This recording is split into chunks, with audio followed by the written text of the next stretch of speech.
पुरानी पेंशन की बहाली के मुद्दे पर आंदोलित सरकारी कर्मचारियों ने जहां अपने आंदोलन के जरिए केंद्र की नरेंद्र मोदी सरकार की नाक में दम कर रखा और खुद प्रधानमंत्री नरेंद्र मोदी की टेंशन बढ़ी हुई है, तो दूसरी तरफ पुरानी पेंशन की बहाली के मुद्दे पर आंदोलित सरकारी कर्मचारियों के प्रतिनिधियों ने एक बार फिर से पुरानी पेंशन की बहाली को लेकर के पत्र लिखना शुरू कर दिया है।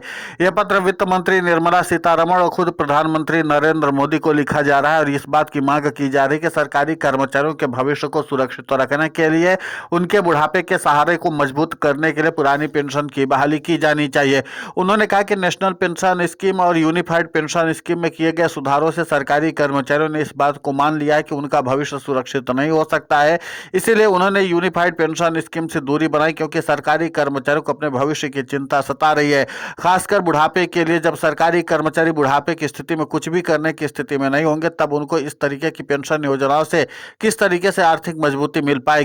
इसीलिए हमारी सरकार से विनम्र अपील है कि सरकार पुरानी पेंशन की बहाली के मुद्दे पर एक निर्णायक फैसला ले और सरकारी कर्मचारियों के भविष्य को मजबूत करने के लिए पुरानी पेंशन की बहाली करे। तो कुल मिलाकर के यह है कि पुरानी पेंशन की बहाली के मुद्दे को लेकर के सरकारी कर्मचारियों ने अपना रुख साफ कर दिया कि भले ही केंद्र की सरकार की तरफ से लगातार इस बात को कहा जा रहा है कि सरकार किसी भी हाल में पुरानी पेंशन की बहाली नहीं करने जा रही है, लेकिन इसके बावजूद भी पुरानी पेंशन की बहाली के मुद्दे पर आंदोलित सरकारी कर्मचारियों ने इस बात का मानो फैसला कर लिया कि हर हाल में उनको पुरानी पेंशन की बहाली करवानी है।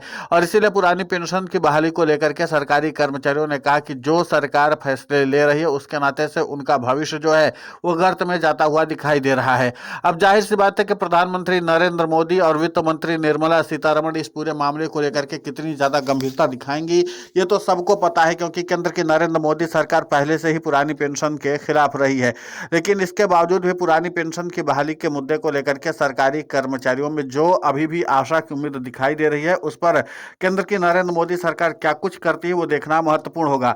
लेकिन फिलहाल पुरानी पेंशन की बहाली के मुद्दे पर आंदोलित सरकारी कर्मचारियों ने एक बात को तो साफ कर दिया कि किसी भी हाल में कम से कम पुरानी पेंशन से समझौता करने वाले नहीं है। इसके अलावा यूनिफाइड पेंशन स्कीम और नेशनल पेंशन स्कीम में किए गए सुधारों को लेकर के सरकारी कर्मचारियों ने उसी पत्र में घोर आपत्ति भी दर्ज कराई है। उन्होंने कहा कि जिस तरीके से यूनिफाइड पेंशन स्कीम और उसके बाद नेशनल पेंशन स्कीम में सरकारी कर्मचारियों के साथ भद्दा मजाक किया गया, उससे सरकारी कर्मचारी बेहद आहत हैं।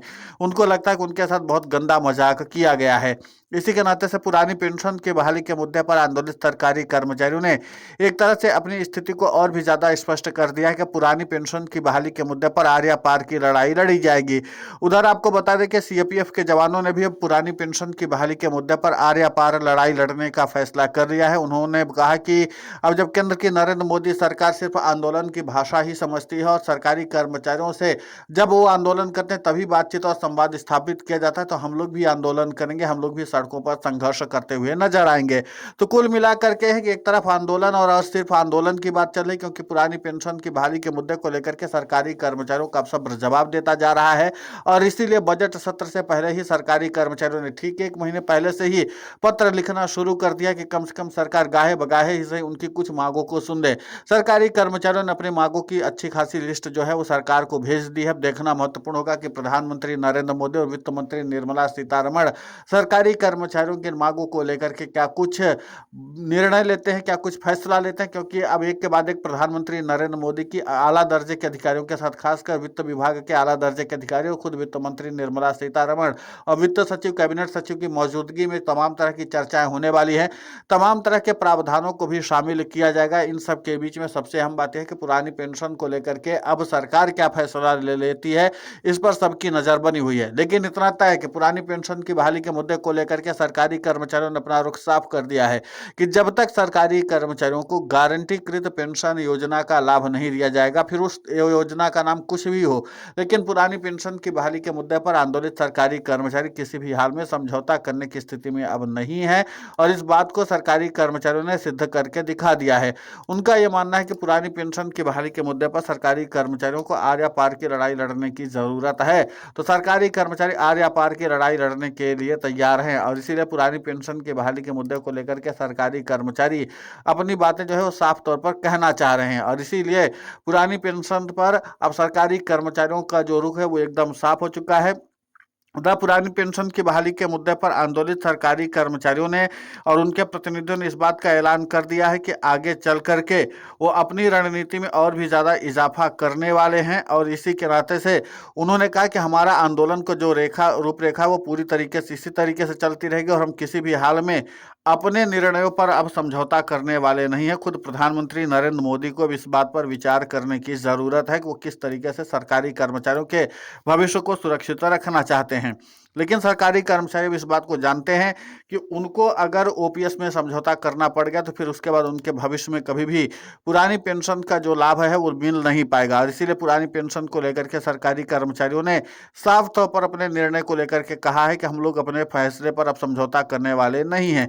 आपको बता दें कि अभी हाल फिलहाल में विधानसभा चुनावों से पहले तमिलनाडु की सरकार ने राज्य के कर्मचारियों और शिक्षकों के लिए एक अहम सामाजिक सुरक्षा का कदम उठाया है। मुख्यमंत्री एम.के. स्टालिन ने तमिलनाडु आश्वस्त पेंशन योजना यानी टैप्स की घोषणा करते हुए अंतिम वेतन के 50% के बराबर पेंशन की गारंटी दी है। इस घोषणा के बाद कर्मचारी संगठनों ने 6 जनवरी से प्रस्तावित अनिश्चितकालीन हड़ताल वापस ले ली, जिसमें सरकार और कर्मचारियों के बीच लंबे समय से चले आ रहे तनाव को फिलहाल शांत कर दिया गया है। टैप्स के तहत राज्य सरकार के जो कर्मचारी अपने मूल वेतन का 10% सही हिस्सा जो है वो ये व्यवस्था आंशिक रूप से पुरानी पेंशन योजना की ओर वापसी मानी जा रही है, जिसमें पेंशन का पूरा खर्च सरकार उठाती थी। योजना के अंतर्गत पेंशन भोगियों को हर 6 महीने में महंगाई भत्ते की वृद्धि का भी लाभ मिलेगा। इस योजना में पेंशनधारी की मृत्यु की स्थिति में परिवार को अंतिम पेंशन का 60% हिस्सा जो है वो पेंशन के रूप में देने का प्रावधान किया गया। इसके अलावा सेवा अवधि के दौरान सेवानिवृत्ति या सेवा के दौरान मृत्यु होने पर अधिकतम 25 लाख रुपए की ग्रेच्युटी सुनिश्चित की गई है। टैप्स की एक महत्वपूर्ण विशेषता है कि न्यूनतम अर्हता अवधि पूरी न करने पर भी न्यूनतम पेंशन की गारंटी दी गई है। अंशदायी पेंशन योजना के अंतर्गत शामिल है और बिना पेंशन के सेवानिवृत्त हुए कर्मचारियों को भी विशेष अनुकंपा पेंशन का लाभ मिलेगा। टैप्स लागू होने से तमिलनाडु सरकार पर वित्तीय दबाव बढ़ने की भी संभावना ज्यादा है। अनुमान है कि सरकार को पेंशन कोष में एकमुश्त 13,000 करोड़ रुपए का योगदान देना होगा, जबकि वार्षिक खर्च करीब 11,000 करोड़ रुपए रहेगा, जो वेतन संशोधन के साथ बढ़ सकता है। पीआरएस लेजिस्लेटिव रिसर्च के अनुसार राज्य पहले ही अपने राजस्व प्राप्तियों का लगभग 62% वेतन, पेंशन और ब्याज जैसे प्रतिबद्ध खर्चों पर खर्च कर रहा है, जो इस योजना के बाद और भी ज्यादा बढ़ सकता है।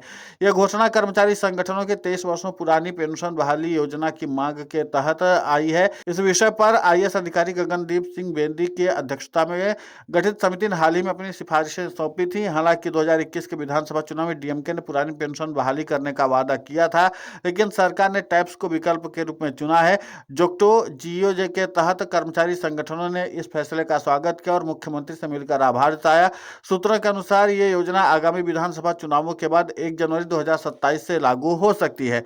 टैप्स के तहत अंतिम वेतन का 50% पेंशन सुनिश्चित की गई है। और इस पे क्या कुछ चीजें रखी गई हैं, वो 10% योगदान भी सरकारी कर्मचारियों को का टैक्स से तमिलनाडु का प्रतिबद्ध व्यय बढ़ने की भी संभावना है। इस पूरे मामले को लेकर के आपकी प्रतिक्रिया बहुत महत्वपूर्ण होती है, आप हमें कमेंट करके जरूर बताएं। साथ ही पुरानी पेंशन की बहाली के मुद्दे पर हम लगातार आंदोलित होकर के खबरें चला रहे हैं। आप हमारे समर्थन के लिए चैनल को सब्सक्राइब करें, खबर को ज्यादा से ज्यादा शेयर करें ताकि पुरानी पेंशन की बहाली का मुद्दा और बुलंद हो।